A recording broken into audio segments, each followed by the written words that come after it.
Welcome to the Sermon in the Valley with Pastor Rob Eller. You can find this podcast on Spotify, Amazon Music, Apple Podcasts, and iHeartRadio. If you like what you hear in this podcast, please subscribe to it and share it with your friends and family. Thank you.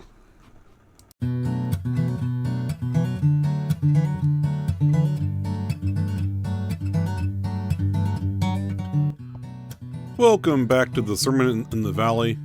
Pastor Rob Eller here with your weekly sermon episode, with the scripture reading in my sermon from Sunday, August 2nd, the 10th Sunday after Pentecost. Let's get started. The Holy Gospel according to St. Matthew, the 14th chapter. Now when Jesus heard about the beheading of John the Baptist, he withdrew from there in a boat to a deserted place by himself. But when the crowds heard it, they followed him on foot from the towns. When he went ashore, he saw a great crowd, and he had compassion for them, and cured their sick. When it was evening, the disciples came to him and said, "This is a deserted place, and the hour is now late. Send the crowds away, so that they may go into the villages and buy food for themselves." Jesus said to them, "They need not go away. You give them something to eat." They replied, "We have nothing here but 5 loaves and 2 fish. And he said, "Bring them here to me." Then he ordered the crowds to sit down on the grass. Taking the 5 loaves and the 2 fish, he looked up to heaven and blessed and broke the loaves and gave them to the disciples. And the disciples gave them to the crowds. And all ate and were filled. They took up what was left over of the broken pieces, 12 baskets full. And those who ate were about 5,000 men, besides women and children. The Gospel of the Lord. One of my favorite things to watch on TV is cooking competitions. Watching professional and amateur cooks create wonderful looking dishes that I could only dream of replicating. One of my favorites is Chopped. If you aren't familiar with it, in each round, the chefs are each given a basket with 4 random ingredients that they then have to use in their dishes. I'm always amazed at what they are able to come up with, especially if they're given something completely off the wall, like corn dogs, hash browns, artichokes, and banana bread. I suppose this is why during the pandemic I became intrigued with a series of videos online that centered on the theme of quarantine kitchen or quarantine cooking. The basic premise is making a meal from whatever items we have lying around in our fridge and pantries. While the items aren't necessarily random, they're very common and expensive, like rice or instant ramen. The whole point, though, was making the most out of very little. What strikes me about both those examples is that the limitation is never treated as the end of the story. Nobody on Chopped looks at the 4 bizarre ingredients and says, "Well, I guess I can't make anything." They start cooking. And nobody making dinner out of whatever's in their cupboard is embarrassed by it. They're just working with what's actually in the house. That's a very different mindset than the one most of us default to. Most of us look at what's not in the pantry before we look at what is. We inventory the gaps before we inventory the resources. And once we've counted the gaps first, it's easy to decide the only sensible move is to not even start cooking. To give up rather than see what 4 strange ingredients might actually become.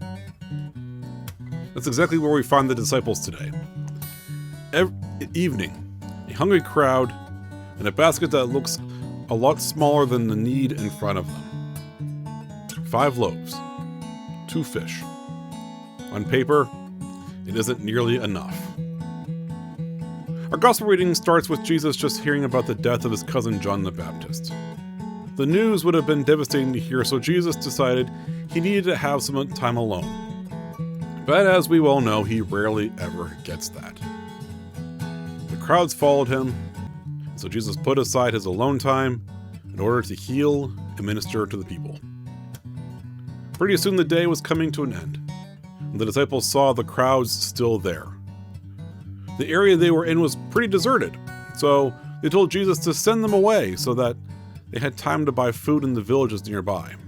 It was a very reasonable request and didn't come from a lack of faith or compassion, but rather from practicality. They saw the crowds were probably getting tired and hungry, so what else could they do? It's a common response when we have when we don't think we're adequately able to help someone. We send them somewhere that can help them rather than trying to figure out how we can make it work ourselves. What they didn't expect was Jesus' response to this problem. Instead of agreeing with the disciples to send the people away, Jesus instead turned it to them. They need not go away. You give them something to eat. Jesus was essentially saying, you see the problem, you figure out how to solve it. Now the disciples started to panic because Jesus was telling them to feed this large crowd. They looked around at what they could possibly use and found only 5 loaves of bread and 2 fish. Now these loaves weren't the size we're accustomed to today. They were more like the size of a large bun or a hoagie roll. That was barely enough food to feed a family, let alone a hillside with thousands. They would have laughed at this prospect and thought it was a joke if they didn't already know how serious Jesus was. Jesus then took the loaves, blessed them, broke them, and gave them to the disciples to give out to the crowds. Took, blessed, broke, gave. Notice what's missing from that. Jesus didn't wait until there was more. He didn't multiply the bread and fish first and then bless it. Jesus took the loaves exactly as they were, insufficient and embarrassingly inadequate for the size of the crowd, and blessed them. Not once they became enough, but while they were still, by every reasonable measure, not enough. And then he broke the bread. I want to pause here for a moment because break isn't a very comfortable word. When something is broken, that's usually not a good sign. But this is different. Bread that stays whole feeds no one. It has to be broken open before it can be shared, before it can become anything other than what it already is. There is no version of this miracle where the loaves are still whole. That's true of us too. It's the whole shape of the gospel that we're standing in the middle of right now. Whatever we're holding on to, our time, our money, our possessions, our energy, our sense of what we're capable of, none of it does any good locked in a drawer, protected, and kept whole. It has to be broken open, handed over before it becomes what God has planned for it. Most of us are far better at counting what we're protecting than we are at counting what we're willing to break open. The 5 loaves and 2 fish only feed anyone once they stop being someone's private stock and became something offered. So what happened with this meager offering that Jesus blessed? Everyone ate. Not just a morsel or a taste. Matthew tells us all ate and were filled. They didn't leave hungry. But that isn't the end of the miracle. When the disciples gathered up the leftovers, they collected 12 baskets of broken pieces of bread and fish. More food was left over after everyone ate than they had when they started. The disciples were never actually solving a math problem. They were solving a trust problem and just didn't realize it yet. This is laid out for us in our psalm for today. The eyes of all look to you, and you give them their food in due season. You open your hand, and you satisfy the desire of every living thing.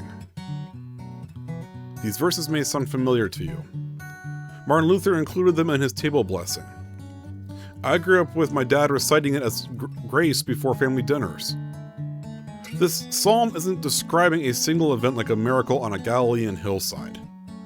It's describing the character of who God is. An open hand, not a closed fist. A God who satisfies our hunger, not teasing us with just a taste. This leaves us with a hard question. If God's hand is always open, why are ours so often closed? An open hand and a closed fist cannot both be telling the truth about the same situation. Either there really isn't enough, and the disciples were right to send the crowd away, or there is enough, and their math, however honest, was never going to be the last word. The 12 baskets left over say which one was truly the case. Now, I don't think we're short on loaves and fishes here. Far from it. We have been blessed, and I mean truly blessed, with an abundance here at Emmanuel. I'm not just talking about the money we have in the bank, although that is a blessing in itself. I'm talking about the people we have here in the pews and those who watch online on Sunday mornings. The time and talents you have that can be given to the church. This magnificent building we are sitting in is another blessing to be thankful for. None of that is nothing. In the disciples' hands, 5 loaves was nothing. A small, almost embarrassing answer to an enormous need. In Jesus' hands, it was enough for thousands, with 12 baskets left besides. The loaves didn't change. What changed was whose hands they were placed in and whether they stayed whole or got broken open. So the issue here isn't that we don't have enough. It's that we're stuck in the mindset that there will never be enough. It's an artificial fear of scarcity. That once we use it, once we break it open, we'll never have it back again.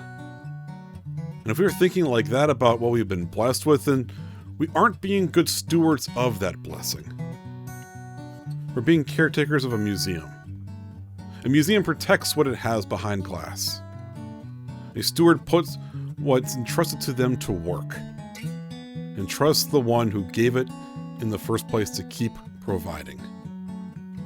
That's the difference between the disciples standing on that hillside with their arms crossed around 5 loaves, and the disciples handing those same 5 loaves over to Jesus.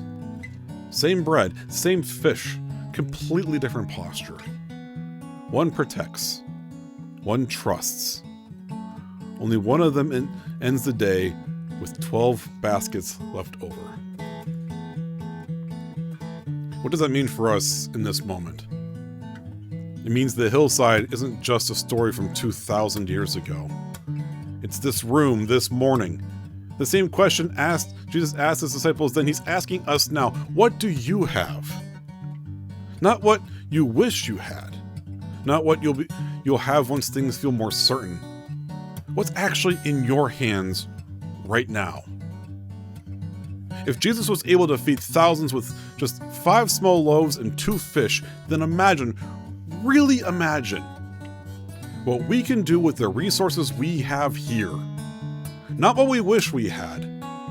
Not what we're waiting for before we'll consider ourselves ready. What is actually here, right now, in our hands, ready to be put to use. Because that's always been the temptation, hasn't it? To wait. To tell ourselves we'll be generous once the budget looks a little healthier. We'll volunteer once life slows down a bit. We'll step up once we feel a little more equipped, a little more confident, a little more ready. And in the meantime, the crowd is still hungry. And we're still standing there doing math instead of handing anything over. The only real question left isn't whether we have enough. It's whether we're willing to hand over what we have instead of guarding it. Because guarding it doesn't keep it safe. It only keeps it from being used. The 5 loaves and 2 fish were only of use once they were given to Jesus to be blessed, broken, and given to the crowds. So take what's in your hands. Bless it, break it open, and give it away. And imagine what we could do with it once it's already what's already here. Now stop imagining it and do it. All of God's people said, Amen. Thank you for listening. If If you haven't already, please subscribe to this podcast and then share this episode or share this whole podcast with your friends, your family, your neighbors, and yes, even your enemies. Spread the good news for everyone to hear. The Sermon in the Valley is a production of Gutenberg Media and is written and produced at the Patrick Stevens Broadcast Studio here in the heart of the Tuscarawas Valley. God's mercy, grace, peace, and love be with each and every single one of you. And as always, have a blessed day.